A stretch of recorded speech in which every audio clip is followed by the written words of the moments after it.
para descubrir más de todos los proyectos, iniciativas e ideas que están ayudando a formar un futuro sostenible por el bienestar de la humanidad.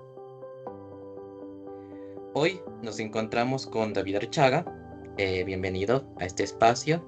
Y bueno, antes que comenzar, David, cuéntanos un poco de ti, a qué te dedicas, em, y bueno, tu relación también con el tema derechos humanos. Bueno, primero que nada, muchas gracias, Sebastián. Muchas gracias, Adrián. Para mí es un honor poder estar con ustedes.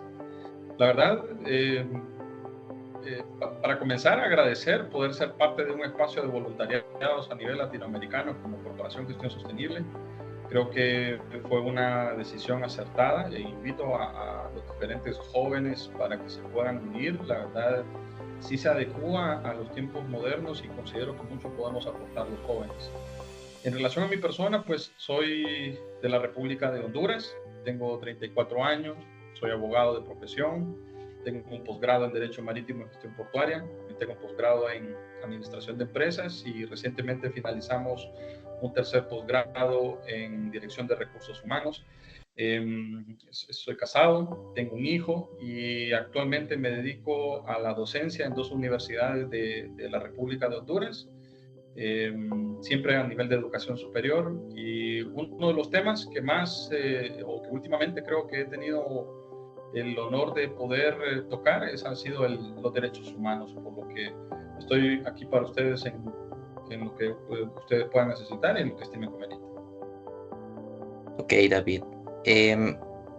¿Cuál crees que es la importancia de los derechos humanos en la actualidad? Creo que la importancia ha sido o es bastante histórica. Creo que los derechos humanos son tan complejos como el ser humano mismo.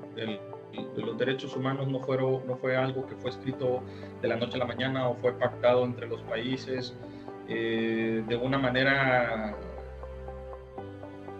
jovial, tal como pretendemos creer o tal como hoy por hoy nuestra juventud pretende creer. No. Los derechos humanos se remontan a la humanidad misma. Las sociedades se fueron regulando, la necesidad de cumplir ciertas disposiciones y de cumplir ciertos parámetros en la sociedad fue adecuando a la necesidad en que se respetaran ciertas necesidades básicas. En el caso particular de los derechos humanos, la historia, tal como hoy la conocemos, y el ordenamiento a nivel mundial, se remonta a 1946 de la mano de Eleanor Roosevelt, que era la esposa en su momento del presidente de Estados Unidos, que no vio finalizar la guerra, pero que sí la comenzó.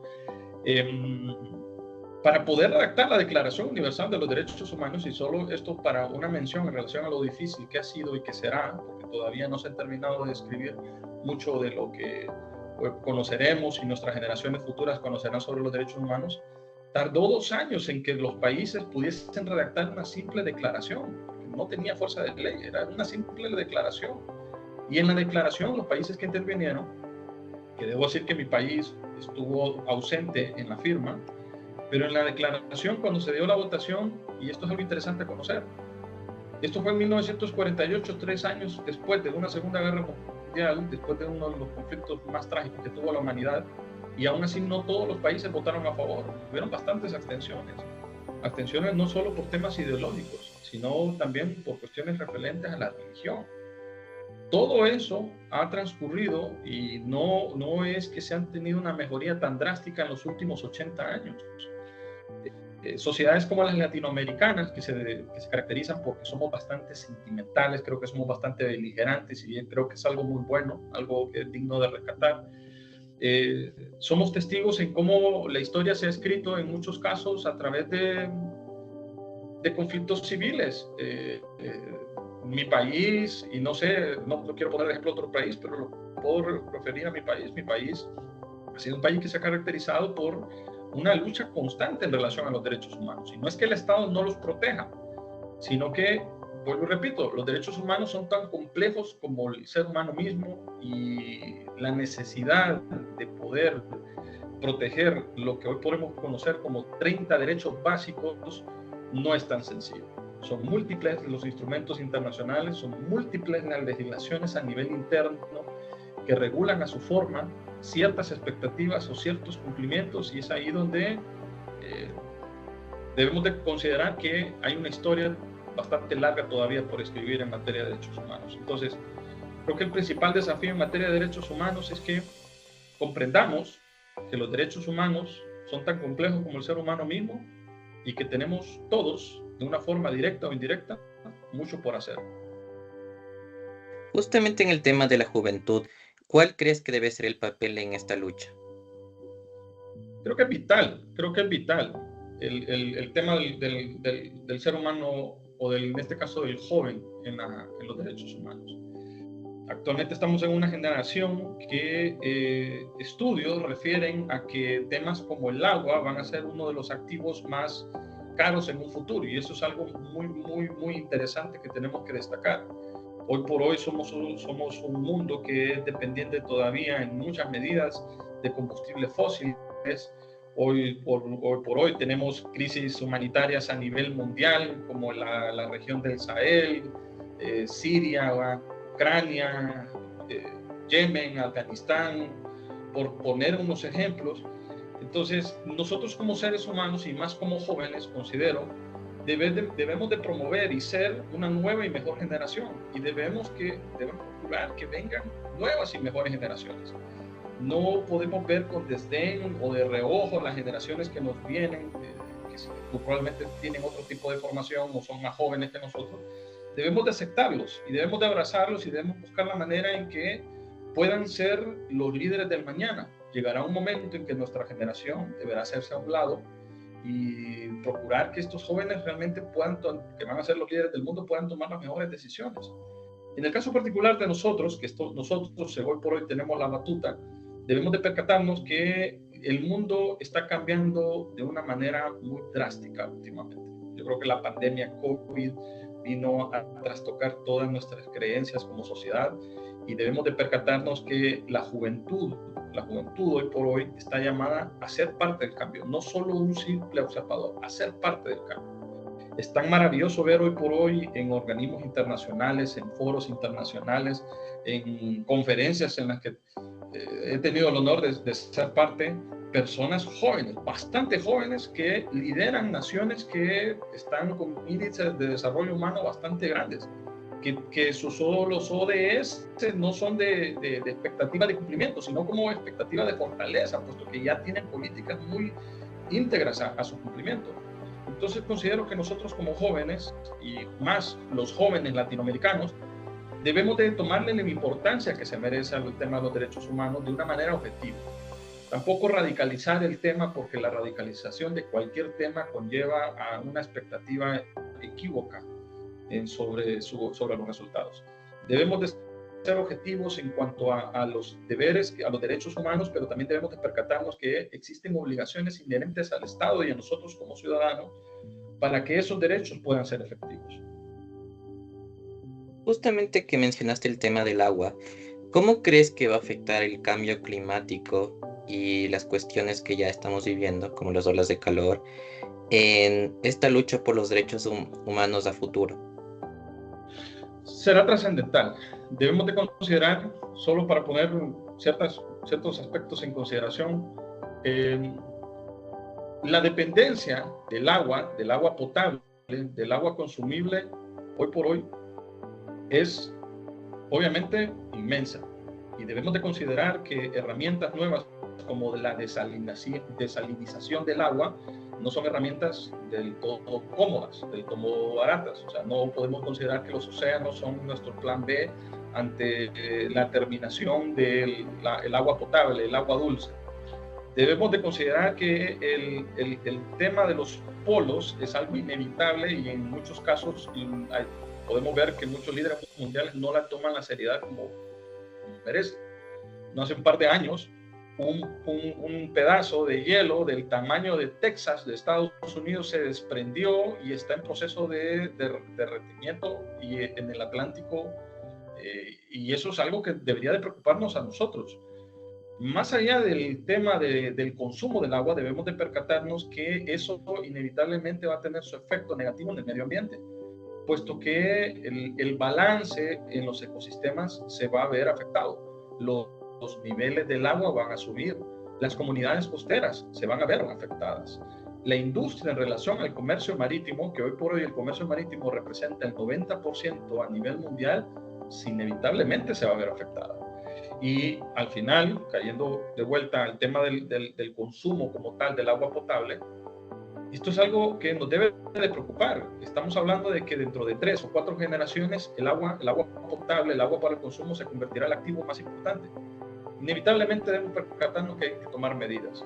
Y creo que la primera medida es que nosotros como seres humanos, como jóvenes, como latinos, como miembros de una sociedad organizada, de un Estado, sea latinoamericano o no, es percatarnos que hay iniciativas mundiales que están promoviendo la mitigación de riesgos inherentes a estos tipos de siniestros que inevitablemente van a ocurrir. Y uno de esos es el que persigue Corporación Gestión Sostenible, que es poder propiciar o impulsar el cumplimiento de 17 objetivos de desarrollo sostenible. Debemos de percatarnos que junto a esos 17 existen más de 200 metas que deben de cumplir los países.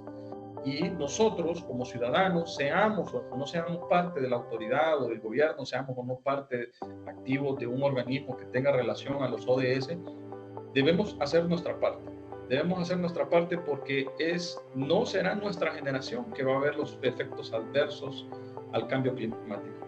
Serán nuestros hijos, serán nuestros nietos, y ya para ese tiempo puede ser que sea irreversible el daño que se le está causando al medio ambiente. Y por último, ¿cuál crees que es el papel que tendrá el derecho, los abogados y la ley dentro de esta lucha? Considero, y lo digo con toda sinceridad como profesional del derecho, que el tema de la regulación es una primera parte, y muchos debemos percatarnos que no necesariamente son los profesionales del derecho quienes están llamados a poder hacer el verdadero cambio en cuanto a la regulación del espectro en torno a derechos humanos o al cambio climático o al cumplimiento de los ODS. Solo recapitulemos que un ejemplo que hablábamos, la Declaración Universal de los Derechos Humanos, era un grupo de 9 personas que estuvo representada por un latino que era de origen chileno, Hernán Cruz, y él era el único abogado de la comisión. El resto eran dramaturgos o literarios o otras profesiones. De igual manera, consideremos el modelo republicano que tenemos en muchos países de Latinoamérica, unicamerales o bicamerales, pero al final nuestros congresistas, diputados, senadores no necesariamente tienen que ser abogados. ¿Y esto por qué? Porque la representación de la población, la representación de la sociedad no solo se debe a quienes estudiamos la materia o quienes estudiamos el derecho, se debe a todas las personas. Toda la población debe estar concentrada en el futuro del país, y por eso es que se les permite, y no es obligatorio que sean profesionales del derecho en todos los países de Latinoamérica y así a nivel mundial. Entonces, consideraré que es todos los profesionales en conjunto, indistintamente la profesión, que debemos ser llamados a poder ampliar las regulaciones existentes, pero no solo ampliar el papel, porque el papel existe mucho. Consideremos que los derechos humanos fueron escritos en el 1948, consideremos que regulaciones internacionales para proteger el cambio climático existen desde el inicio del siglo XIX, e inclusive en el 82 se creó la Convención de las Naciones Unidas sobre los Derechos del Mar. Existen múltiples regulaciones a nivel internacional y nacional en cada país en torno a temas relacionados a derechos humanos, cambio climático y todas las cuestiones que son afrentas al futuro de la humanidad. Esto se trata más de voluntad, de sensibilización, de hacer que las cosas pasen. Y es ahí donde los latinos, los seres humanos, los jóvenes, estamos llamados al cambio, a ser parte de algo. Y es ahí donde se refrenda el deseo de invitar a los jóvenes a que puedan intervenir en organizaciones como esta u otras similares, en el que se les permita abiertamente exponer sus ideas, ser parte del cambio y aportar un grano de arena. Esto no se trata de que aspiremos que todos nos convirtamos en secretario general de la Organización de las Naciones Unidas. Se trata que cada quien dentro de su profesión, con los dones que ha recibido, los ponga a los servicios de los demás. Y en la medida en que creamos la conciencia, una conciencia real, no una conciencia aparente, podemos ver nuevas y mejores generaciones que van a prosperar. Caso contrario, nos vamos a ver limitados en un futuro y el futuro no está muy allá.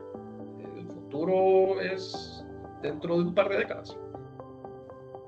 Ok, David, muchas gracias por tus experiencias, por tus conocimientos. Gracias por estar en este espacio.